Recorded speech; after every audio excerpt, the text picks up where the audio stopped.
राधे।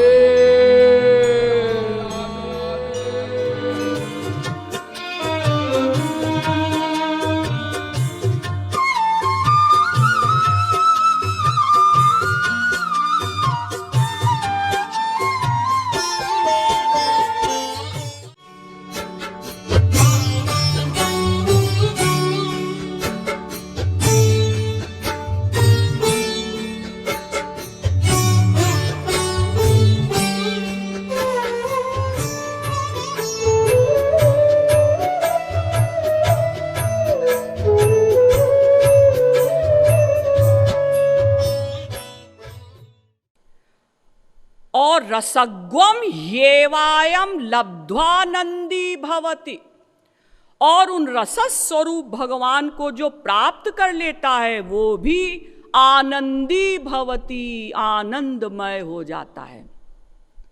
जैसे हम कहते हैं ना भाई, जिसके पास धन है उसको हम कहते हैं ये धनी है, जिसके पास बल है हम उसे कहते हैं ये बली है, और जिसके पास वो आनंद आ गया वो हो गया आनंदी। तो भगवान तो सदा से आनंदमय हैं ही, रसस्वरूप हैं ही, और जो उन भगवान को प्राप्त कर लेता है वो भी आनंदमय हो जाता है सदा सदा के लिए। फिर भी वो परोपकार करते हैं, फिर भी वो जीवों के कल्याण के लिए प्रयत्न करते हैं। क्यों? उनका अपना तो कोई स्वार्थ है नहीं, वो उनका स्वभाव है। पर उपकार वचन मन काया, संत सहज स्वभाव खगराया। उनका सहज स्वभाव है परोपकार करना। क्यों? क्योंकि उनके अंदर दया है, करुणा है कि इन जीवों का कल्याण हो। भगवान के अंदर भी अनंत मात्रा की दया और करुणा इत्यादि गुण हैं। तो इसीलिए जो संत भगवान को प्राप्त कर लेते हैं उनके अंदर भी दया करुणा इत्यादि गुण स्वयमेव आ जाते हैं। बहुत से ज्ञानी लोग कहते हैं कि भाई निर्गुण निराकार ब्रह्म जो है वो तो निर्गुण है, उसमें कोई गुण नहीं है। लेकिन एक विनोद की बात समझिए कि अगर निर्गुण ब्रह्म में, निराकार ब्रह्म में कोई गुण नहीं है, तो जो ज्ञानी ज्ञान मार्ग के द्वारा निर्गुण निराकार ब्रह्म की अभेद भक्ति करते हैं और फिर अपने असली स्वरूप को प्राप्त कर लेते हैं, जो असली स्वरूप है ब्रह्म का स्वरूप, उनके अनुसार, यानी ज्ञानी लोग कहते हैं कि हम ही ब्रह्म हैं, अहम ब्रह्मास्मि। अगर हम ये जान लें कि हम ही ब्रह्म हैं तो हम ब्रह्म हो जाएं। तो जो निराकार ब्रह्म की अभेद भक्ति करते हैं, ऐसे ज्ञानी जब उन्हें ज्ञान हो जाता है, ब्रह्म ज्ञान हो जाता है और वो अपने असली स्वरूप ब्रह्म स्वरूप को प्राप्त हो जाते हैं, तो इसका मतलब फिर उनमें भी कोई गुण नहीं रहता होगा। हाँ, नहीं रहता होगा। तो अगर ज्ञानियों में ब्रह्म ज्ञान के पश्चात कोई गुण नहीं रहता, दया इत्यादि का, तो फिर वो दूसरों को ब्रह्म ज्ञान कैसे देंगे?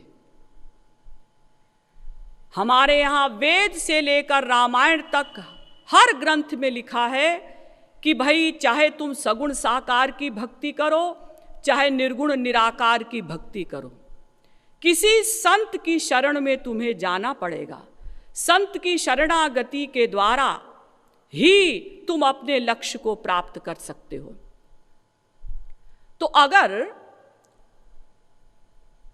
निराकार ब्रह्म में कोई गुण नहीं है और जिन ज्ञानियों ने उस निराकार ब्रह्म को प्राप्त किया है उनमें भी कोई गुण नहीं है,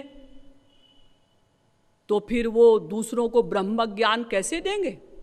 तो फिर बाकी जीवों का कल्याण कैसे होगा? देखिए, ज्ञानियों का भी सिद्धांत है, यावदायुस्त्रयो वंद्या वेदांतो गुरुरीश्वरः। जब तक आयु है, यानी जब तक हमें प्रारब्ध भोगना है, तब तक हमें शरीर धारण करना पड़ेगा।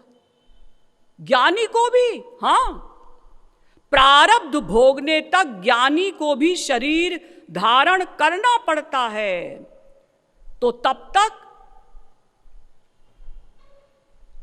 गुरु को प्रणाम करना पड़ेगा, वेदांत को, ईश्वर को प्रणाम करना पड़ेगा।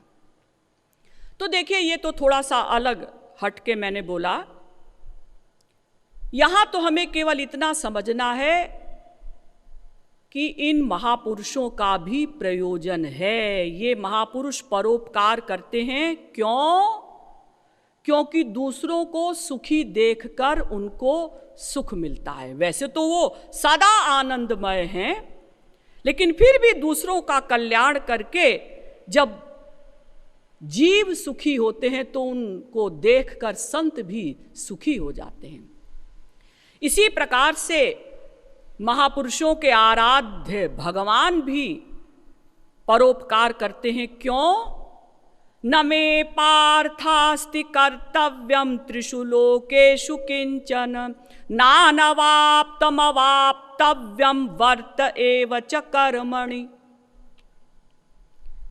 गीता के 3 अध्याय का 22वां श्लोक।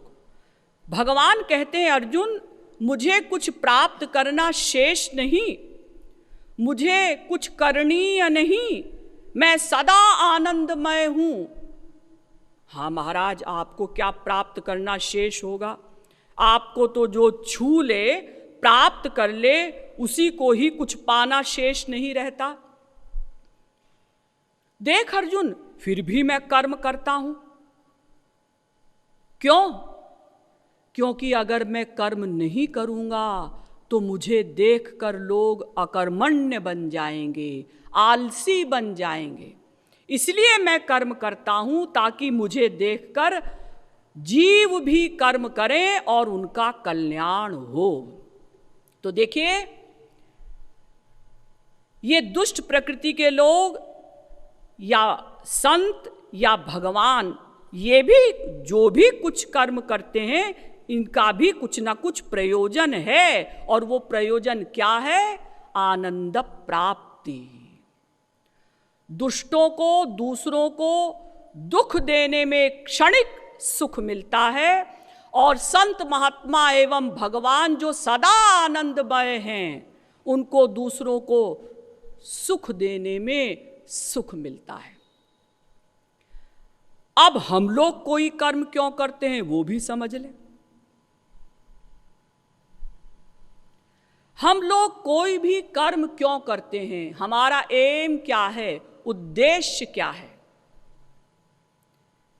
इसका उत्तर अगर सरस्वती बृहस्पति अनंत काल तक भी लिखें तो उत्तर समाप्त नहीं होगा। क्यों? क्योंकि एक तो हम जीव ही अनंत हैं, और फिर हमारे प्रतिक्षण बदलते हुए उद्देश्य हैं। जैसे मैं अभी आपसे पूछूं, आपको क्या चाहिए, क्या इच्छा है? जी हम चाय पिएंगे। थोड़ी देर बाद पूछा जाए, आपको क्या चाहिए? जी पान खाएंगे। तो एक तो हमारे प्रतिक्षण बदलते हुए उद्देश्य हैं, एम हैं, और फिर हम जीव भी अनंत हैं। इसलिए हम लोग क्या चाहते हैं, हमारा उद्देश्य क्या है, एम क्या है, हम कोई भी कर्म क्यों करते हैं, इसका उत्तर अनंत शब्दों में आएगा। किंतु ऐसा नहीं। अनंत ब्रह्मांडों के, अनंत जीवों के अनंत उत्तरों को कैंसिल करके केवल एक उत्तर आएगा। एक शब्द में हम लोग क्या चाहते हैं?